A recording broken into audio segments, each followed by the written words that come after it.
بسم اللہ الرحمن الرحیم قال اللہ تعالی فی کلامہ المجید البرہان الرشید والفرقان الحمید الا ان اولیاء اللہ لا خوف علیہم ولا هم یحزنون الذین آمنوا وکانوا یتقون صدق اللہ مولانا العظیم وصدق رسولہ النبی الکریم ونحن علی ذالک من الشاہدین والشاکرین والحمد للہ رب العالمین وقال النبی صلی اللہ علیہ وسلم آیت المنافق ثلاث اذا حدث کذب اذا وعد اخلف اذا اؤتمن خان وقال اللہ تعالی فی مقام آخر ان اللہ وملائکتہ یصلون علی النبی یا ایہا الذین آمنوا صلو علیہ وسلموا تسلیما۔ انتہائی معزز و محترم سامعین، ارباب اہل سنت، ادب خردگان نکاح محبت، قرآن مجید برہان رشید سے سورہ یونس کی 2 آیات آپ کے سامنے تلاوت کی گئی ہیں اور ایک حدیث پاک وہ آپ کے سامنے تلاوت کی گئی ہے۔ گزشتہ جمعۃ المبارک میں پیر پیراں میر میراں محی الدین شیخ عبد القادر جیلانی قدس سرہ النورانی سیدنا غوث پاک رضی اللہ تعالی عنہ کی سیرت کے حوالے سے گفتگو کا آغاز ہوا اور گزشتہ جمعۃ المبارک میں آپ نے سماعت فرمایا کہ جس طرح دعا کی قبولیت کے 2 پر ہوتے ہیں، اللہ کی بارگاہ میں دعا کب قبول ہوتی ہے، کب پرواز کرتی ہے، اس کے 2 پر ہیں، ایک چشم تر اور دوسرا دل مضطر، درد والا دل اور رونے والی آنکھ۔ جب اس کیفیت کے ساتھ انسان اللہ کی بارگاہ میں دعا کرتا ہے تو وہ دعا اللہ کی بارگاہ میں ایک قبولیت کا جامہ پہن جاتی ہے۔ اسی طرح انسان کی قبولیت، بندے کی قبولیت اللہ کی بارگاہ میں، اس کے بھی 2 پر ہیں، ایک عقل حلال اور دوسرا صدق مقال۔ عقل حلال یعنی کہ حلال کھانا، اس پر آپ نے گفتگو سماعت فرمائی۔ آج انشاءاللہ ہم صدق مقال پر، سچ بولنے پر انشاءاللہ آج ہم انتہائی اختصار کے ساتھ چند باتیں اس انداز میں سنیں اور کریں گے تاکہ اس سچ کو ہم اپنی زندگی کے اندر شامل کریں۔ صرف سن لینا کافی نہیں ہے، یہ سننا اور سنانا اس لیے ہوتا ہے تاکہ انسان اس پر عمل کرے، اور انشاءاللہ ہم کوشش کریں گے کہ سچ کو اپنی زندگی کے اندر لائیں۔ سچ جس کو عربی کے اندر صدق کہتے ہیں، صدق، سچ، اور اس کا جو متضاد اپوزٹ ورڈ ہے، اپوزٹ لفظ ہے، وہ ہے الکذب، الصدق اور الکذب۔ کذب کہتے ہیں جھوٹ کو، کذب کہتے ہیں جھوٹ کو، اور صدق کہتے ہیں سچ کو۔ صدق مقال، مقال قول سے، زبان سے جو ہم الفاظ نکالتے ہیں، جو بولتے ہیں، تو وہ ہمارا بولنا وہ سچ پر مبنی ہو، اس کو کہتے ہیں صدق مقال۔ اس سچ کی اسلام کے اندر کیا اہمیت ہے؟ اس سچ کہ اللہ رب العزت کی بارگاہ میں کیا مرتبہ اور مقام ہے؟ نبوت کے بعد جس چیز کا درجہ ہے وہ صدق ہے۔ وہ کیا ہے؟ صدق ہے۔ انعم اللہ علیہم من النبیین والصدیقین والشہداء والصالحین۔ اللہ رب العزت قرآن پاک کے اندر ارشاد فرما رہے ہیں کہ جن ہستیوں پر، جن جماعتوں پر، جن گروہوں پر اللہ رب العزت نے اپنا انعام فرمایا ہے، وہ کون سے گروہ، کون سی جماعت ہے؟ وہ پہلی جماعت، پہلا گروہ وہ انبیاء کا ہے۔ انعم اللہ علیہم من النبیین۔ اور اس کے بعد جو دوسرا گروہ ہے، دوسری جماعت ہے، وہ کیا ہے؟ والصدیقین، وہ صدیقین کی جماعت ہے۔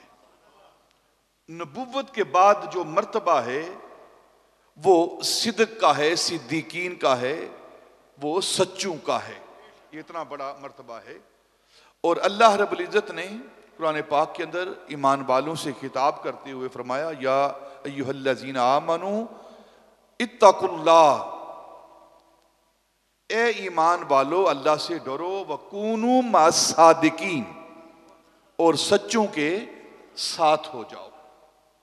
یعنی کہ ایمان والوں کو حکم دیا جا رہا ہے کہ بے شک تم ایمان والے ہو، اللہ سے ڈرنے والے ہو، سارے نیک اعمال بجا لانے والے ہو، پھر آگے حکم دیا جا رہا ہے کونو، اے ایمان والو تم ہو جاؤ کس کے ساتھ؟ مع الصادقین، سچوں کے ساتھ، تم ان کے ساتھ ہو جاؤ، یعنی کہ ان کی معیت اختیار کر لو۔ اس کا حکم کیوں دیا جا رہا ہے؟ کونو مع الصادقین کا حکم کیوں دیا جا رہا ہے؟ بے شک تم ایمان والے ہو، لیکن تمہارے ایمان کی بقا، تمہارے ایمان کی سلامتی تب ہوگی جب تم ان سچوں کے ساتھ ہو جاؤ گے۔ جب تمہارا ساتھ سچوں کے ساتھ ہو جائے گا نا، تو پھر ان کی معیت ہو جائے گی، ان کا قرب ہو جائے گا، تو پھر تمہارے ایمان کی بقا بھی ہو جائے گی۔ اور یہی وجہ ہے کہ اللہ رب العزت نے قرآن پاک کے اندر ارشاد فرمایا کہ ان اللہ مع الصادقین، اللہ سچوں کے ساتھ ہے، اللہ سچوں کے ساتھ ہے۔ اور اس کا جو اپوزٹ ورڈ ہے وہ کیا ہے؟ وہ ہے الکذب۔ تو پھر اللہ رب العزت نے جھوٹوں پر لعنت کی ہے، لعنت اللہ علی الکاذبین، شیطان پر لعنت ہوئی ہے، اور اس کے بعد پھر جھوٹوں پر لعنت کی گئی ہے۔ کتنا یہ مرتبہ ہے صدق کا، اور کتنا گناہ ہے جھوٹ کا۔ اور علماء نے لکھا ہے کہ جس طرح کبیرہ گناہوں میں جھوٹ کا شمار ہوتا ہے، اسی طرح بڑی نیکیوں میں سچ کا شمار ہوتا ہے۔ بڑی نیکیوں میں سچ کا شمار ہوتا ہے۔ جھوٹ بڑے گناہوں کے اندر، گناہ کبیرہ جسے کہتے ہیں، اس کا شمار گناہ کبیرہ میں ہوتا ہے، جھوٹ کا، الکذب کا۔ اور سچ کا شمار بڑے نیکیوں میں، بڑی نیکیوں میں ہوتا ہے۔ اور بخاری اور مسلم کی حدیث پاک ہے، نبی پاک صلی اللہ علیہ وسلم نے فرمایا، حضرت انس رضی اللہ تعالی عنہ اس حدیث پاک کے راوی ہیں، نبی پاک نے فرمایا کہ صدق جو ہے، ان الصدق یہدی الی البر وان البر یہدی الی الجنہ۔ نبی پاک نے فرمایا کہ صدق جو ہے نا، یہ انسان کو نیکی کی طرف لے جاتا ہے، اور نیکی جو ہے، بر جو ہے، یہ انسان کو جنت کی طرف لے جاتی ہے۔ اور پھر حدیث پاک کے اگلے جو الفاظ ہیں وہ کیا ہیں؟ کیا اس کا مفہوم ہے؟ نبی پاک نے فرمایا کہ انسان اپنی زندگی کے اندر، اپنی حیات کے اندر وہ سچ بولتا رہتا ہے، بولتا رہتا ہے، بولتا رہتا ہے، بولتا رہتا ہے، اپنی زندگی کے اندر سچ کو شمار کر لیتا ہے، سچ کو لاگو کر لیتا ہے، تو نبی پاک نے فرمایا ایک وقت آتا ہے کہ اللہ رب العزت اس شخص کا نام صادقین میں لکھ دیتا ہے، اس کا نام صادقین میں لکھ دیتا ہے۔ صدق نیکی ہے، بر ہے، اور بر جو ہے وہ جنت کی طرف لے جانے والی ہے۔ اور انسان سچ بولتا ہے تو سچ بولتے بولتے بولتے ایک وقت آتا ہے، اللہ فرماتا ہے کہ اس کا نام صادقین میں، صدیقین میں لکھ دو۔ اور نبی پاک نے فرمایا، اگلا اس کا حدیث پاک کا اگلا جو جملے ہیں، اگلے جو الفاظ ہیں وہ یہ ہیں کہ جھوٹ جو ہے، کذب جو ہے، یہ ایک گناہ ہے، اور گناہ انسان کو جہنم کی طرف لے جاتا ہے، اور انسان اپنی زندگی کے اندر اس جھوٹ کو شامل کرتا رہتا ہے، جھوٹ بولتا رہتا ہے، جھوٹ بولتا رہتا ہے، جھوٹ بولتا رہتا ہے، حتیٰ کہ ایک وقت آتا ہے اللہ رب العزت اس شخص کو جھوٹوں میں لکھ دیتا ہے، کذاب میں لکھ دیتا ہے، کذاب میں لکھ دیتا ہے۔ اور حضرت ابی ہریرہ رضی اللہ تعالی عنہ سے حدیث پاک مروی ہے، نبی پاک صلی اللہ علیہ وسلم نے فرمایا کہ انسان دنیا کے اندر جھوٹ بولتا ہے، معاملات کرتا ہے، اور 3 شخص ہیں، نبی پاک نے فرمایا 3 شخص ہیں کل قیامت کے روز میدان حشر میں، جب سورج سوا نیزے پر ہوگا، زمین تانبے کی ہوگی، کائنات نفسی نفسی کہہ رہی ہوگی، اپنے ہی پسینے کے اندر غوطے کھا رہی ہوگی، اس وقت اللہ رب العزت کسی پر رحمت کا سایہ کرے گا، تو وہ کون شخص ہوں گے؟ اور جس کے ساتھ اس وقت اللہ رب العزت نظر رحمت نہیں فرمائے گا، اس سے کلام نہیں کرے گا، وہ 3 طرح کے لوگ ہوں گے۔ اس میدان حشر میں جب اس طرح کا معاملہ ہوگا کہ کائنات نفسی نفسی کہہ رہی ہوگی، ہائے میری جان، ہائے میری جان کہہ رہی ہوگی، اور اپنے ہی پسینے کے اندر انسان غوطے کھا رہا ہوگا، زمین تانبے کی، سورج سوا نیزے پر، کیسا کڑا وقت ہوگا، تو اس وقت اللہ رب العزت کسی سے 3 شخص ہیں جن سے کلام نہیں کرے گا۔ ایک وہ شخص جس کو اللہ رب العزت نے مال دیا ہے، پیسہ دیا ہے، مال دیا ہے، اور اس نے اپنے مال کو غرباء کے لیے، مساکین سے، مسافروں سے روک کر رکھا ہوا ہے، یعنی کہ وہ اپنا مال غرباء پر تقسیم نہیں کرتا، غرباء کو نہیں دیتا، اللہ نے مال دیا ہے اسے، لیکن وہ غرباء کے لیے، مساکین کے لیے اور مسافروں کے لیے، ابن السبیل، مسافروں کے لیے اپنے مال کو روک رکھتا ہے، یعنی ضرورت مند لوگوں کو اپنا مال دیتا نہیں ہے، اپنی تجوریاں بھر کے رکھتا ہے جس کا اسے فائدہ کوئی نہیں۔ وہ تجوری کے اندر پڑے ہوئے ہیں، وہ بینک کے اندر پڑے ہوئے ہیں، وہ اس کے کمرے کے اندر پڑے ہوئے ہیں، لیکن جس طرح ایک کاغذ کے پرزے پڑے ہوئے ہیں، اس کے علاوہ اس کی کوئی حیثیت نہیں ہے، لیکن معاشرے کے غرباء اور مساکین کے لیے اپنے مال کو روک لیتا ہے۔ تو اللہ رب العزت کل قیامت کے روز اس شخص کے ساتھ ملاقات نہیں کرے گا۔ اور دوسرا شخص جو اپنا مال، اپنا کاروبار کرتا ہے، مال بیچتا ہے، لیکن جھوٹ بول کر، جھوٹی قسمیں کھا کر وہ اپنا مال فروخت کر دیتا ہے، اپنا مال بیچ لیتا ہے، مال تو اس کا بک جاتا ہے، اس کی پہلی نحوست کیا ہوتی ہے کہ اس کے مال سے برکت اٹھا لی جاتی ہے۔ پہلی نحوست اس کی کیا ہوتی ہے کہ اس کے مال سے برکت اٹھا لی جاتی ہے، اس کے مال کے اندر، اس کے پیسے کے اندر برکت نہیں ہوتی، کماتا وہ کروڑوں ہے لیکن پوری اس کی نہیں پڑتی۔ تو پہلی نحوست یہ ہے کہ جو جھوٹ بول کر، جھوٹی قسمیں کھا کے اپنے مال کو فروخت کرتا ہے۔ اور پھر نبی پاک نے تیسرا وہ شخص جس سے اللہ رب العزت کل قیامت کے روز کلام نہیں کرے گا، جس نے اپنے وقت کے امام، حاکم، اپنے شیخ، اپنے پیر و مرشد، اپنے راہبر، اپنے رہنما، اپنے امام کے ہاتھ پر دنیا کے لیے بیعت کی، دنیا کے نفع کے لیے بیعت کی، اور اس وقت تک اس نے بیعت کو قائم رکھا جب تک اسے دنیا کا نفع ملتا رہا، دنیا کا نفع اسے ملتا رہا، اس وقت تک اس نے اپنی بیعت کو قائم رکھا، جوڑے رکھا، اور جب دنیا کا معاملات نہ ملا، دنیا کا مال اسے نہ ملا، دنیا کا نفع اسے نہ ملا، تو وہ اپنی بیعت سے وہ منہ موڑ گیا، مکر گیا. تو کل قیامت کے روز ایسے شخص سے بھی اللہ رب العزت کلام نہیں فرمائے گا. اللہ یعوذ باللہ، اللہ ہمیں محفوظ فرمائے. تو ایک طرف سچا جھوٹا جو جھوٹی قسمیں کھا کے جھوٹ بول کر مال کو بیچتا ہے، اس کے لیے وعید یہ ہے، اس کے لیے سزا یہ ہے کہ اللہ رب العزت سے کلام نہیں فرمائے گا. اور جو سچ بولتا ہے، سچ کے ساتھ اپنے مال کو فروخت کرتا ہے، تو نبی پاک صلی اللہ علیہ وسلم نے فرمایا کہ جو تاجر الصدوق ہے، سچا تاجر ہے، کل وہ قیامت کے روز میرے ساتھ اس طرح ہوگا جس طرح یہ 2 انگلیاں ہیں. یہ 2 انگلیاں ہیں. سچا تاجر یعنی کہ اپنے مال کو جھوٹ کے ساتھ فروخت نہیں کرتا، سچ کے ساتھ فروخت کرتا ہے.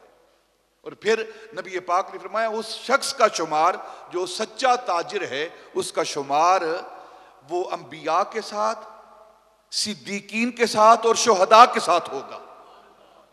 شہداء کے ساتھ ہوگا.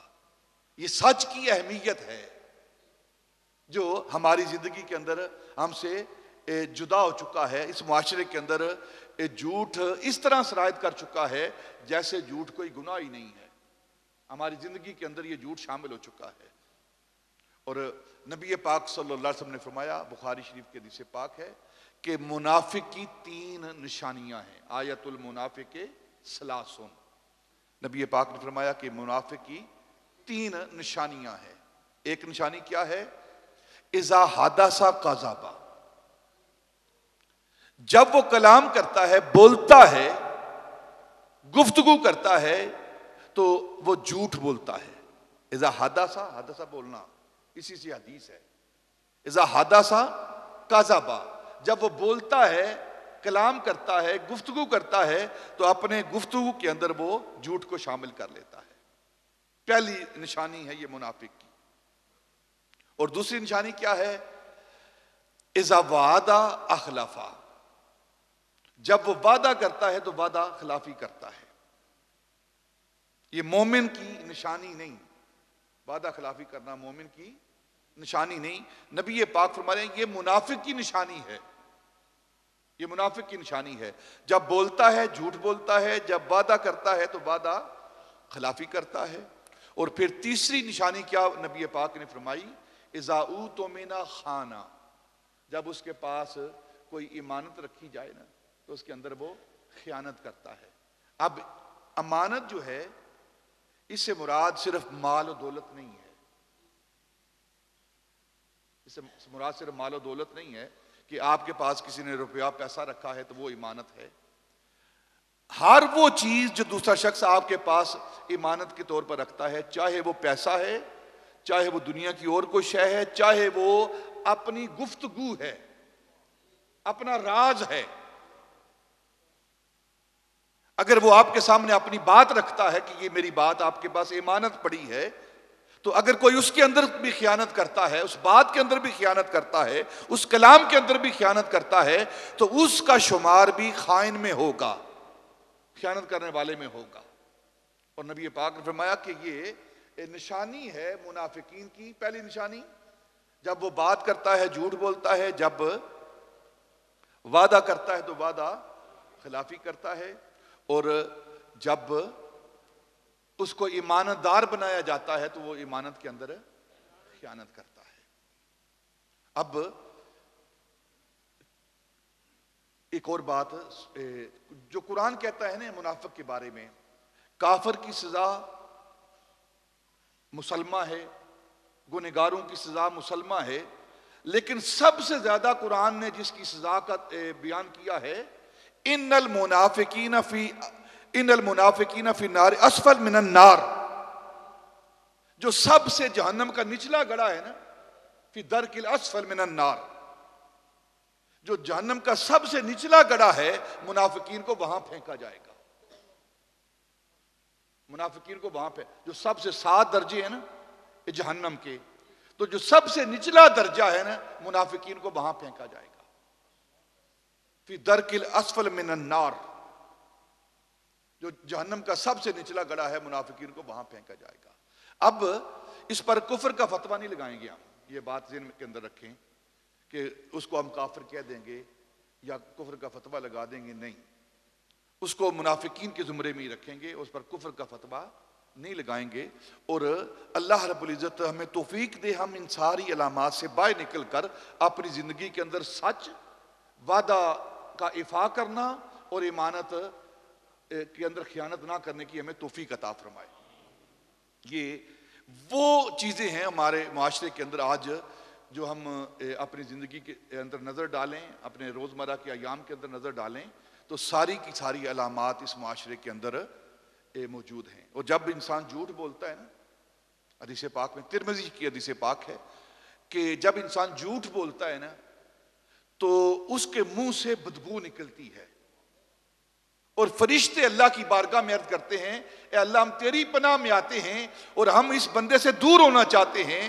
اور حدیث پاک میں آتا ہے کہ فرشتے میلوں اس بندے سے دور بھاگتے ہیں جو جھوٹ بولتا ہے۔ اگر دیکھیں اس کا مفہوم مخالف کیا ہے، اگر کوئی جھوٹ بولتا ہے تو اس کے منہ سے بدبو نکلتی ہے اور فرشتے دور بھاگتے ہیں، اور اگر کوئی بندہ سچ بولتا ہے تو فرشتے اس کے قریب آتے ہیں، اس کے منہ سے خوشبو نکلتی ہے، اس کے منہ سے خوشبو نکلتی ہے۔ اگر کوئی جھوٹ بولتا ہے بدبو نکلتی ہے، تو جو سچ بولے گا اس کے منہ سے خوشبو نکلے گی، اور جھوٹ بولنے سے فرشتے بھاگتے ہیں اور سچ بولنے سے فرشتے اس کے قریب آئیں گے۔ یہ جھوٹ جو ہے نا کسی بھی معاشرے کے اندر، الہامی جتنے بھی مذاہب ہیں وہ بھی اگر آپ ان کی تاریخ کو پڑھ لیں، اور کوئی بھی قوم آج تک ایسی نہیں ہوئی کہ جس کے اندر جھوٹ کو جائز قرار دیا گیا ہو۔ کفار ہوں، مشرکین ہوں، دور جاہلیت کے لوگ وہ بھی جھوٹ کو برا کہتے تھے، وہ بھی جھوٹے آدمی کو اچھا نہیں سمجھتے، پسند نہیں کرتے تھے، وہ بھی جھوٹے آدمی کو، حتیٰ کہ دیکھیں نا نبی پاک صلی اللہ علیہ وسلم جب آپ نے اعلان نبوت کیا تو وہ کفار مکہ، انہوں نے جو لقب دیا نبی پاک کو، وہ صادق اور امین کا لقب دیا ہے، صادق اور امین کا لقب دیا ہے، یعنی ان کے ہاں بھی جاہلیت کے دور میں جو بت پرستی کرنے والے تھے ان کے دور میں بھی یہ امانت کے اندر خیانت کرنا یہ بھی برا عمل تھا، اور جھوٹ بولنا یہ بھی برا عمل تھا، وہ بھی اس کو برا جانتے تھے جو بت پرست تھے، جو کافر اور مشرک تھے۔ اور یہی وجہ ہے کہ نبی پاک صلی اللہ علیہ وسلم نے اپنے آپ کو صادق اور امین ان کے اندر ثابت کیا، سچ ایسا بولا کہ کائنات کے اندر جتنی بھی صداقتیں ہیں وہ اللہ کی ذات ہو یا انبیاء کی ذاتیں ہوں، ان ساری صداقتوں کی تصدیق کرنے والی ذات وہ نبی پاک کی ذات تھی۔ اور پھر آپ کا فیض اتنا چلا ہے، اتنا چلا ہے، اتنا چلا ہے کہ 1,24,000 انبیاء کی صداقت کی تصدیق کرنے والے، اللہ رب العزت کی صداقت کی تصدیق کرنے والے نبی پاک کی ذات ہیں۔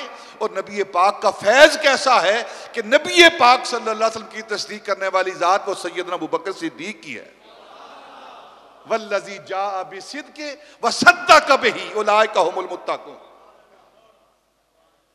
یہ وہ فیض نبوت ہے، وہ صدق کا ایسا فیض ہے کہ 1,24,000 انبیاء کی صداقت کی گواہی دینے والے، تصدیق کرنے والے نبی پاک کی ذات ہیں، اور نبی پاک کی تصدیق کرنے والی ذات وہ سیدنا ابوبکر صدیق کی ذات ہے۔ والذی جاء بالصدق وصدق بہ، وہ صدق بہ سے مراد، تمام تفاسیر یہ کہتی ہیں اس صدق بہ سے مراد سیدنا ابوبکر صدیق ہیں، چاہے وہ اہل سنت کی تفاسیر ہیں اور چاہے وہ اہل تشیع کی تفاسیر ہیں، اس صدق بہ سے مراد سیدنا ابوبکر صدیق کی ذات مبارکات ہے۔ سچ، اس کی اہمیت کیا ہے؟ کسی بھی معاشرے کے اندر سچ اہمیت رکھتا تھا اور جھوٹ عیب رکھتا تھا، معاشرے کے اندر عیب اس کو شمار کیا جاتا تھا، کسی نے پسند نہیں کیا. لیکن بدقسمتی ہے ہمارے معاشرے کی، ہمارے لوگوں کی، ہم مسلمان ہو کر آج جھوٹ ہم نے اپنی زندگی کے اندر شامل کر لیا ہے. اب صدق مقال کیا ہے؟ جھوٹ بولنا. جھوٹ بولنا صرف صدق مقال ہی منع نہیں، بلکہ انسان کا ہر وہ عمل جو اسے جھوٹ کی طرف لے جائے وہ بھی منع ہے. زبان سے آپ سچ بول لیں لیکن حقیقت اس کے برعکس ہو تو یہ بھی منع کی گئی ہے. دیکھیں ایک حدیث پاک کے حضرت عبداللہ بن عامر رضی اللہ تعالیٰ عنہ صحابی رسول ہیں، کہتے ہیں چھوٹی عمر تھی میری. حضرت عبداللہ بن عامر، چھوٹی عمر تھی میری، تو ایک دن نبی پاک صلی اللہ علیہ وسلم ہمارے گھر تشریف لائے بیٹھے ہوئے تھے. تو میری ماں چاہتی تھی کہ میں اپنی ماں کے پاس آ کر گود میں بیٹھوں. تو میری ماں نے مجھے بلایا، میں تجھے فلاں چیز دیتی ہوں، کوئی چیز دیتی ہوں، اپنے پاس بلانے کے لیے، اپنی گود میں بٹھانے کے لیے. ماں کی ممتا ہے نا. تو بلایا، تو جب کہتے ہیں کہ جب میں پاس آیا ماں نے مجھے گود میں بٹھایا اور مجھے ایک کھجور دی. تو نبی پاک نے پوچھا کہ آپ نے اسے کھجور دی ہے، اگر آپ اسے بلاتی اور اسے کچھ نہ دیتی، صرف یہ کہہ کرے میں تجھے کچھ چیز دیتی ہوں، جس طرح ہم اپنے جانوروں کو یا اپنے بچوں کو بلاتے ہیں جھوٹی خالی ہتھیلی لے کر یا خالی جولی لے کر. اپنے جانوروں کو جب کوئی بکری یا کوئی جانور ہوتا ہے تو خالی جولی لے کر اس کو یا خالی ہاتھ لے کر اپنے مرغی کو کسی کو بلاتے ہیں کرتے ہیں کہ وہ ہمارے پاس آئے. تو اس کا شمار بھی جھوٹ میں ہوتا ہے، اس کا شمار بھی جھوٹ میں ہوتا ہے. نبی پاک میں اگر تو اپنے بیٹے کو کچھ نہ دیتی، صرف یہ کہتی میں اپنے پاس بلانے کے لیے اس کو یہ کہہ رہی تھی، تو تیرے نامہ اعمال میں جھوٹ لکھ دیا جاتا. اپنے تیرے نامہ اعمال میں. آج اپنے بچوں کو ہم ورگلاتے ہیں، جھوٹ بولتے ہیں، طرح طرح کے اس کے ساتھ بہانے. جھوٹ کا دوسرا جو طریقہ ہے وہ بہانہ ہے. اس کا الٹرنیٹو جو ہے وہ بہانہ ہے کہ بہانہ بناتے ہیں. بہانہ بنانے کے لیے یہ کام کیا ہے. جو حقیقت کے برعکس ہے وہ جھوٹ ہے. حقیقت کے جو برعکس ہے وہ جھوٹ ہے. اور سیدنا عبد القادر جیلانی غوث پاک رضی اللہ تعالیٰ عنہ کی زندگی کا مطالعہ کریں، کیونکہ ہم ان کا ذکر کر رہے ہیں. اس سچ کا فائدہ کیا ہے؟ آپ کی زندگی سے گزشتہ جمعہ میں نے صدق عقل حلال کے حوالے سے سیدنا غوث پاک کے حوالے سے ایک بات کی تھی کہ ان کے والد سید محمد موسیٰ سیب کھایا اور حلال کی وجہ سے سیدنا غوث پاک جیسی ہستی پیدا ہوئی ہے، حلال کھانے کی وجہ سے. اب سیدنا غوث پاک کی زندگی کا معاملہ کیا ہے؟ آپ جب بغداد کے اندر تعلیم حاصل کرنے کے لیے ارادہ کیا نا، تو اپنی والدہ سے اجازت چاہی کہ اماں جان مجھے اجازت دیجیے، میں چاہتا ہوں کہ میں اعلیٰ تعلیم حاصل کروں. اور آپ اپنے جیلان کے علاقے سے بغداد کے لیے اپنی والدہ سے اجازت طلب کی. تو والدہ نے آپ کے جو حصے کا مال تھا نا، اور تاریخ والے کہتے ہیں، سیرت والے کہتے ہیں کہ اس وقت سیدنا غوث پاک کے حصے میں 40 دینار آئے. 40 دینار آئے سیدنا غوث پاک کے حصے میں. یہ دینار کیا ہیں؟ دینار ایک سکہ ہے، سونے کا سکہ، جو کہ کرنسی کے طور پر استعمال ہوتا تھا. دینار. اور یہ دو لفظوں کا مجموعہ ہے. دینار دو لفظوں کا مجموعہ ہے، ایک دین اور ایک نار. دینار دو لفظوں کا یہ مجموعہ ہے. اور یہ اس کا اطلاق ہوتا ہے کرنسی پر، مال پر. تو کیسا خوبصورت اس کا مفہوم ہے کہ اگر مال حلال کا ہو تو دین، اور اگر حرام ہو تو نار. اگر حرام ہو تو نار. اگر حلال ہو تو دین، اگر مال حلال ہو، دولت حلال ہو تو دین، این دین، اور اگر مال حرام ہو تو نار، آگ۔ اس کے اندر ہی سارا مفہوم موجود ہے، دولت کے اندر ہی سارا، دینار کے اندر ہی سارا مفہوم موجود ہے۔ تو آپ کے حصے میں 40 دینار آئے، تو والدہ نے وہ 40 دینار آپ کی بغل کے نیچے جو کرتا تھا، سلوکا تھا آپ کا، اس کے اندر وہ سی دیے، اور کیونکہ راستہ چور ڈاکو کا اندیشہ تھا نا، تو والدہ نے ساتھ وصیت کی، بیٹا ایک وصیت اپنی ماں کی یاد رکھنا کہ کبھی بھی جھوٹ تمہاری زبان سے نہ نکلے،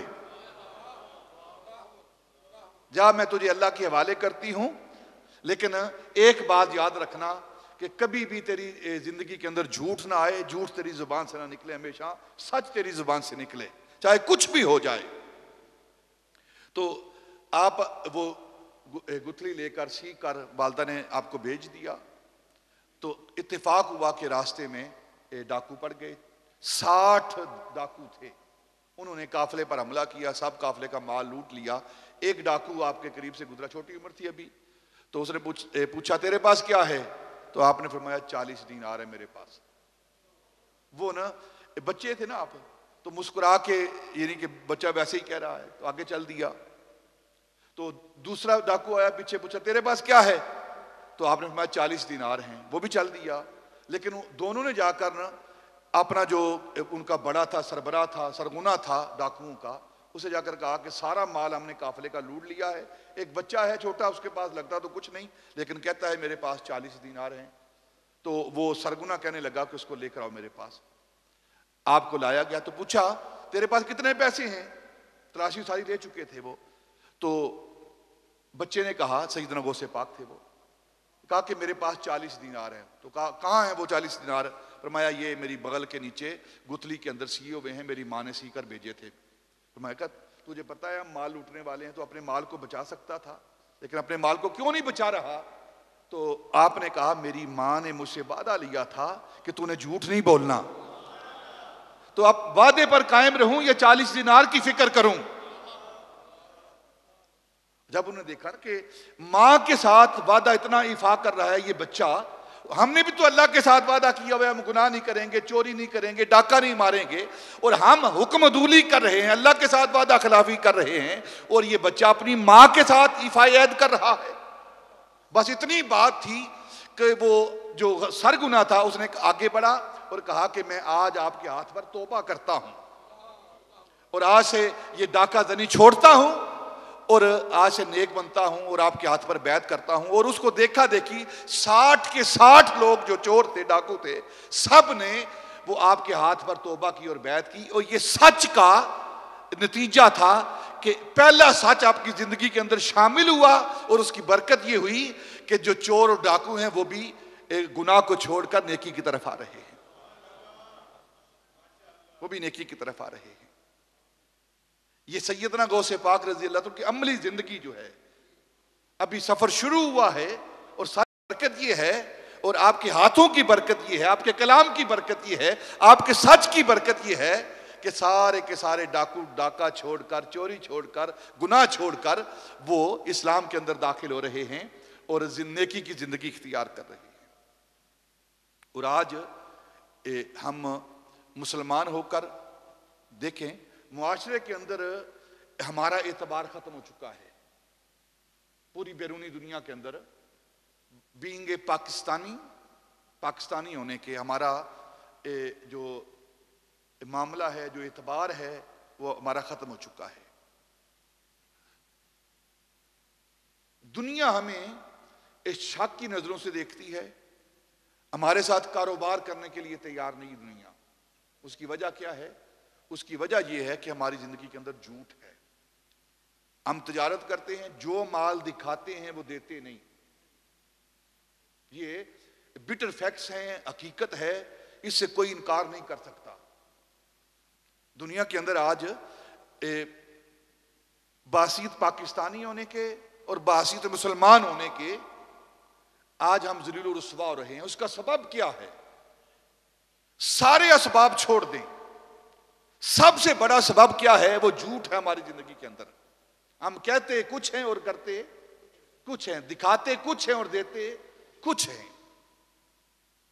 اور بلا وجہ جھوٹ بولتے ہیں، بلا وجہ جھوٹ بولتے ہیں، کوئی مقصد بھی نہیں جھوٹ بولنے کا۔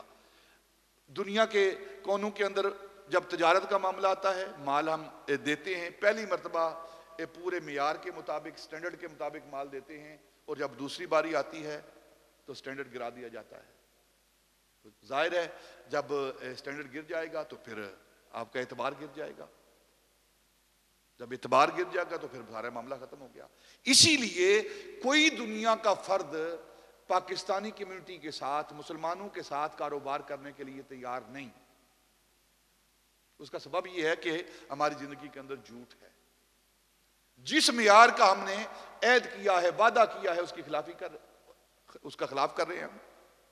جو چیز ہم چاہتے ہیں، جو پیسے لے رہے ہیں نا، وہ ہم اس کا اجر، اس کا مزدوری ہم دے نہیں رہے، اس کی محنت ہم دے نہیں رہے۔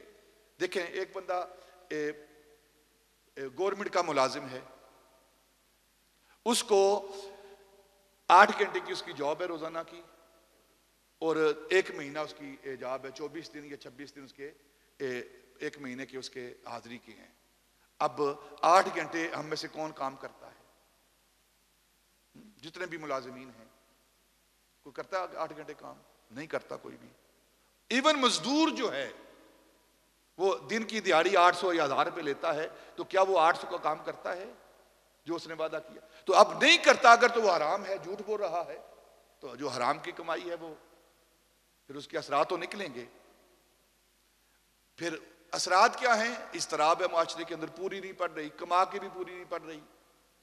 یہ اس کی نحوست ہے جو ہم جھوٹ بولتے ہیں۔ اور سچ کی حیثیت کیا ہے، سچ کا معاملہ کیا ہے؟ نبی پاک صلی اللہ علیہ وسلم کی حدیث پاک ہے، حضرت امام فخر الدین رازی نے اس بات کو نقل کیا ہے سورہ توبہ کے اندر۔ آپ فرماتے ہیں کہ ایک کافر وہ نبی پاک کی بارگاہ میں حاضر ہوا اور آ کر عرض کرنے لگا، یا رسول اللہ میرے اندر بہت سارے نقص ہیں، عیب ہیں، غلطیاں ہیں، خطائیں ہیں، بہت سارے گناہ ہیں، اور بہت ساری میرے اندر بری عادات ہیں، اور میں بری عادات کو چھوڑنا بھی نہیں چاہتا اور اسلام بھی قبول کرنا چاہتا ہوں۔ بری عادات کو، گناہوں کو چھوڑنا بھی نہیں چاہتا، شراب نوشی ہے، بت پرستی ہے، زنا ہے، اور جھوٹ ہے میری زندگی کے اندر، امانت کے اندر خیانت ہے، تو میں گناہ کو چھوڑنا بھی نہیں چاہتا، بری عادتوں کو چھوڑنا بھی نہیں چاہتا، اور اسلام بھی قبول کرنا چاہتا ہوں۔ تو نبی پاک نے فرمایا، ایک پہلی بات، تو اللہ کی توحید پر ایمان لے آ۔ اللہ کی توحید پر ایمان لانے کے بعد تو کہتا ہے کہ میں بری عادات کو چھوڑنا نہیں چاہتا۔ اس نے کہا ہاں لیکن آپ کے کہنے پر ایک گناہ چھوڑ دوں گا میں، آپ کی وجہ سے نا ایک گناہ جو آپ کہیں گے وہ چھوڑ دوں گا، باقی گناہ مجھ سے چھوڑے نہیں جاتے، میں عادی ہو چکا ہوں گناہوں کا، غلطیوں کا عادی ہو چکا ہوں۔ نبی پاک نے فرمایا، اچھا تیری شرط منظور ہے، اللہ کے ساتھ شرک نہیں کرنا تو نے، اور باقی رہی گناہوں کی بات، تو باقی گناہ تو ٹھیک ہے دیکھیں گے کیا ہوتا ہے، لیکن ایک گناہ تو چھوڑ دے۔ اس نے کہا کہ آپ جس گناہ کا کہیں گے میں چھوڑ دوں گا۔ نبی پاک نے فرمایا کہ تو ایسا کر، تو جھوٹ کو چھوڑ دے۔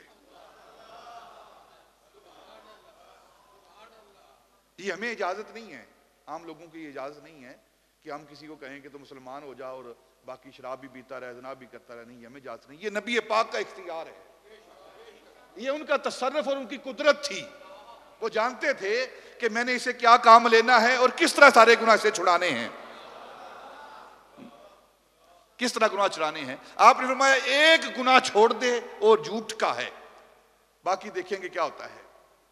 وہ چلا گیا، اسلام قبول کر لیا، کلمہ پڑھ لیا، اللہ کی توحید پر ایمان لے آیا، نبی پاک کی رسالت پر ایمان لے آیا، اور وعدہ کر کے گیا جھوٹ نہیں بولوں گا میں۔ اب گھر گیا، اسے اشتہا ہوئی، طلب ہوئی شراب پینے کی، تو شراب پینے لگا، تو کہنے لگا کہ میں جب شراب پی کے واپس جاؤں گا مسجد کی طرف، آپ کے پاس جاؤں گا، صحابہ کے پاس جاؤں گا، تو نبی پاک مجھ سے پوچھیں گے تو نے شراب پی ہے؟ وہ تو ناپسند کرتے ہیں، اور میں اگر کہوں گا نہیں پی تو یہ جھوٹ ہے، اور میں وعدہ کر کے جھوٹ نہیں بولوں گا، اور اگر میں کہوں گا پی ہے تو وہ ناپسند کرتے ہیں، تو اس نے وہ بوتل اٹھا کے دور پھینکی، آج سے بعد شراب کی توبہ۔ جب زنا کی باری آئی تو نبی پاک کے پاس جاؤں گا، وہ پوچھیں گے تو نے زنا کیا؟ کہوں گا نہیں کیا، تو جھوٹ ہے، وہ میں وعدہ کر کے آیا ہوں کہ جھوٹ نہیں بولوں گا۔ اور اگر کہوں گا کہ زنا کر کے آیا ہوں تو وہ برا جانتے ہیں، اس کی سزا ہے، حد ہے، تو آج کے بعد زنا سے بھی توبہ۔ ایک گناہ چھوڑنے کی برکت سے اللہ رب العزت نے ساری زندگی کے گناہ معاف کر دیے، چھڑا دیے اسے۔ آج بھی ہم اپنے معاشرے کے اندر ایک گناہ کو چھوڑ دیں نا، جھوٹ نہیں بولنا، تو رزق بھی ہمارا حلال ہو جائے گا۔ جب رزق حلال ہو جائے گا تو جو ہم خوراک کھاتے ہیں وہ حلال ہو جائے گی، جب حلال ہو جائے گی تو پھر اللہ کی بارگاہ میں دعائیں بھی قبول ہو جائیں گی۔ اور مسلمان جو ہے، مسلمان وہ پاس رکھتا ہے اپنے قرآن کا، اپنے اللہ کا، اپنے رسول کا، اپنا ذاتی نقصان کر لیتا ہے لیکن اسلام پر حرف نہیں آنے دیتا۔ ایک چھوٹی سی بات کر دیتا ہوں، حضرت امام بخاری رضی اللہ تعالیٰ عنہ،